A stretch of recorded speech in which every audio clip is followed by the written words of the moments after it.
Hello Internet, it's been a while. When was the last time I posted? Oh damn, it was that long ago, huh? Well, that's life for ya. So as you can see from the thumbnail and title of this video, I'll be showing you how to replace the vent mode door actuator on my 2003 7th gen Honda Civic. So since the rise and fall of the Roman Empire, or about 10 to 12 months ago, my AC vent controller decided to conk out on me. As you can see, I'm adjusting the vent control dial to different settings, but the air only blows from the defroster setting towards the windshield. When I try switching to other modes, it does not work. It's still stuck on defrost. To determine and confirm the root cause of this issue, I discovered on a forum that the 7th gen Civics have the ability to self-diagnose its HVAC system, which is really convenient and super spiffy. Feel free to pause and see the details, but I will also demonstrate the steps. To run the diagnostic, insert your key into the ignition first, followed by pressing both the recirculation and defroster buttons at the same time with your right hand. Use your left hand to turn the ignition to the on position and wait for a few seconds, but don't start the car. You will then notice that the recirculation, air conditioning, and defroster buttons are lighting up, along with the blower running automatically. It has now performed the diagnostics. Give it about a couple minutes, it might take a bit of time. A few moments later. Alright, blower is stopped and diagnosis is finished. The recirculation button is now blinking. Let's count it. 1, 2, 3, 4, 5, 6, 7, 8, 9, 10, 11. Okay, so that means the code is 11. From these instructions I found on another forum, code 11 means that there is a problem with the mode control linkage, doors, or motor. Now we need to buy the actuator. To give a bit more context and avoid confusion, there are three types of actuators relating to the HVAC system. There's recirculation, which controls outside air coming into the car, blend, which controls the temperature of the air blowing into the car, and mode, which controls the vents and flow of the air. We want to buy the mode actuator. Here's a snapshot from Rock Auto on what the part looks like and its pricing.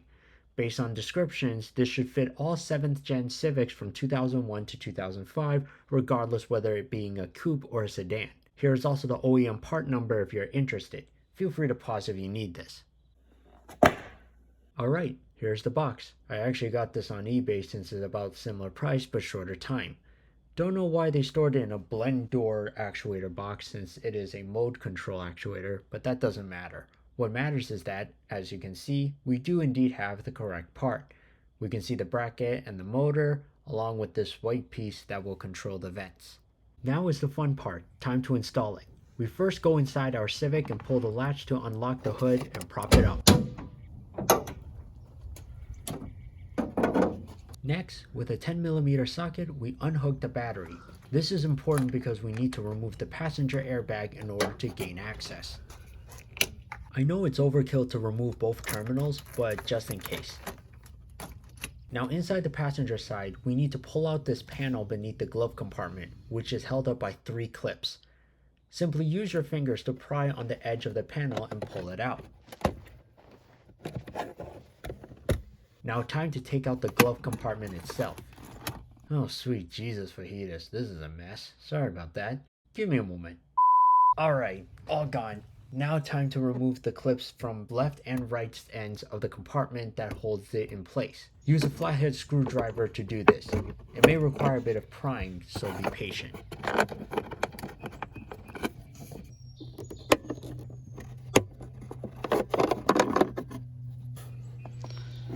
Now we can go underneath this open space now and see the passenger airbag right under there. As you can see, here is the airbag with 3 nuts that need to be removed. And to our left, we can see this yellow plug that powers the airbag. And deeper inside to the right, we can see the vent mode actuator itself. We'll need to remove the airbag and a couple of plugs in order to gain access to the actuator. Now we take our socket and ratchet to remove the airbag. Unfortunately, I don't remember what size it is. If I remember correctly, it's either an 8, 10, or 12mm. I suggest getting an extension and deep socket in order to have enough reach towards the nuts. We can also remove the plug to the airbag itself. Simply pull back on the latch in order to disconnect. With the 3 nuts removed, we can remove the airbag. From the top dash, use a flathead screwdriver and gently pry along the edges to take out the airbag. Note that you must lift from the back first in order to pull it out. Here's a look at the airbag itself disconnected. And now we can finally take a look from above and see the rest of the mode actuator. Man, it looks rusty as hell. From beneath we can see the bottom section of the actuator. As I'm trying to zoom in, we can see the two screws underneath that need to be removed.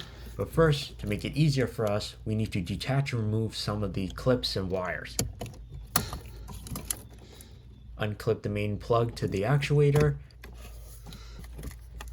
and also unplug this big plug and the smaller plug above. I don't recall what the names of these plugs are, but removing them will make it easier for us to access the screws. Okay, now we can take out those bottom screws. You'll need to use a Phillips screwdriver and... crap. Can't fit screwdriver in here. Nope, not this one either. What a pain. Why can't they use a hex screw so we could use a ratchet? Here's a right angle screwdriver. I believe there is also a version with a ratchet, but couldn't find one, so we'll be using this. Now we can start removing these bottom screws. This part's going to be a bit of a pain. It will require patience and a lot of hand contorting. Hope you don't have carpal tunnel. 1 hour later. Got one out. Now it's time for the other one.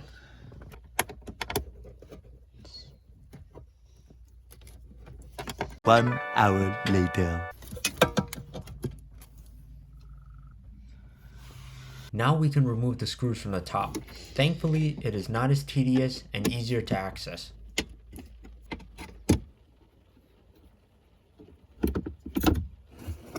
With these screws out, we can finally take out this actuator. Here's the old one and the new one. As you can see, they are both the same. No discrepancies, no differences. Should be able to swap with no fitting issues. Before I put in the new actuator, I want to show you what the mechanism looks like. As I am moving some of these parts of the armature, you can see it shift to different positions, which indicate what position are the vents in. You can see that these little divots are angled indents on the mechanism, which is where the stud from the actuator will be inserted into. I inserted the green plug into the new actuator and temporarily fitted it in to test it. Look closely to where the studs are and how they are connected to the rest of the armature. Here's a top view of where they should be positioned, and here's the bottom view.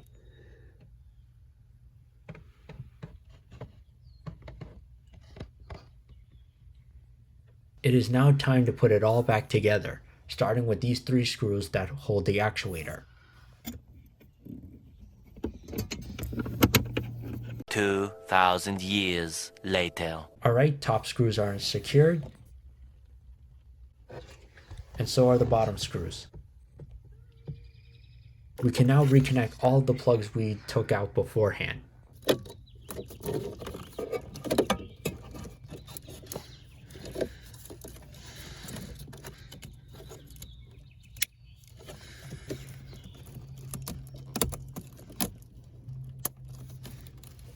Now it's time to reinstall the airbag.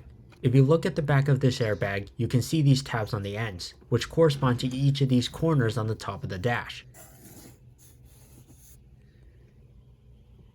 To install the airbag back in, you tug the tabs in first,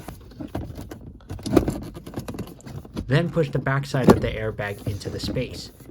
Make sure that the screw bolts are sliding into the bracket holes, and see that the airbag is fitted in from the top.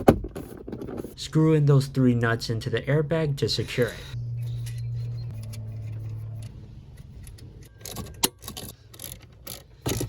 Don't forget to clip in the airbag plug.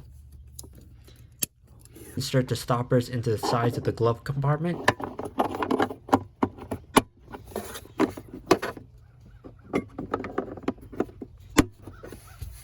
Time to install the bottom cover. As you can see, there are 2 studs standing out, which will go into these 2 rings underneath. Here's one on the right and one on the left. Start by tucking in the left side of the cover first, then doing the right, and push up from the front to clip the top. Time to reconnect the battery.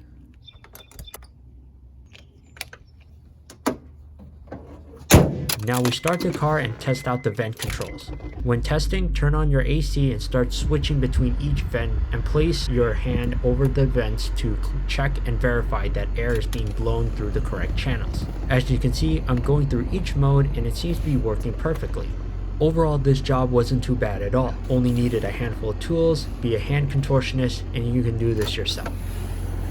One last thing. On the cluster, you may have the airbag light on due to us detaching it earlier to remove the passenger airbag.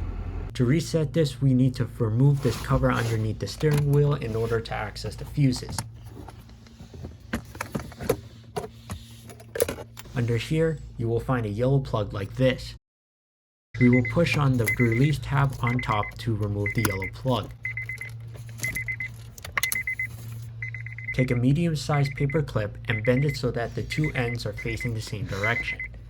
Take the two ends and stick them into each end of the yellow plug.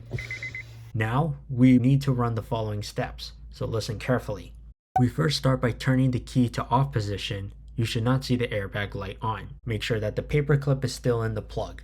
Switch the ignition to on, airbag light will turn on for a few seconds, then turn off. The moment it turns off, take the paper clip off. When the light comes on again, put the paper clip on again. When it turns off again, take the paper clip off. From here, you should see the light blink twice and then turn off. You may have to try this a couple times if you don't get it the first time. Ask how I know. Once the light goes off, switch the ignition to the off position and then switch it the other way to start the car. There's also a video on YouTube that demonstrates this, so if you're interested, link is in the description below. Ignition's off. Make sure paper clip is attached into the plug. Switching ignition to on, seeing airbag light on, waiting to turn off. Light goes off, so I pull off one of the clip ends. Light turns on, so putting the clip back in. Light turns off, so I'm taking the clip off. The light has now blinked twice and shutting off on its own, switching the ignition to off, and finally starting the car. As you can see, the airbag light is now out. Now we can put the yellow plug back in, and finally reinstall the bottom steering wheel cover, and we are done.